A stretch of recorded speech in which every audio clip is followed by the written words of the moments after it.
तुम्हाला पण माहिती आहे का मंडळी, इडलीच्या पिठापासून कुरकुरीत असा मसाले डोसा पण होतो. चला तर मग करूया. अगदी सोपं आहे.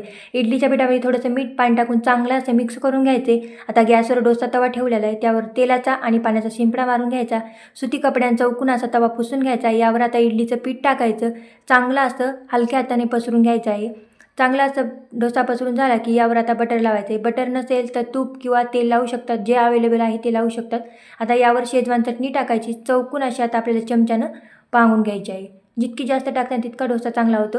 सगळं असं चमच्यानं पांगून घ्यायचं आहे. आता यावर आपल्याला काय करायचं आहे, आलूची भाजी टाकायची आहे. खूप मस्त अशी आलूची भाजी केलेली आहे मटर टाकून. तर चौकून अशी चमच्यानं पांगून घ्यायची आहे. वरून बारीक चिरलेली कोथिंबीर टाकायची आणि आपल्याला आता याची घडी घालून घ्यायची आहेत. तुम्हाला घडी घालायची नसते तसाच गोळा करून पण ठेवू शकता. तिथे मी त्रिकोणी घडी घातलेली चांगली अशी दाबून घ्यायची. तयार आहे आपला कुरकुरीत असा इडलीच्या पिठापासून डोसा. तुम्ही पण नक्की करून बघा. व्हिडिओ आवडल्यास लाईक करा. चॅनलवर नवीन असाल तर चॅनलला सबस्क्राईब करा. तर मस्त असा गरमागरम डोसा तयार आहे. शेंगदाण्याच्या किंवा खोबऱ्या चटणीसोबत खाऊ शकतात. पुन्हा भेटूया. धन्यवाद.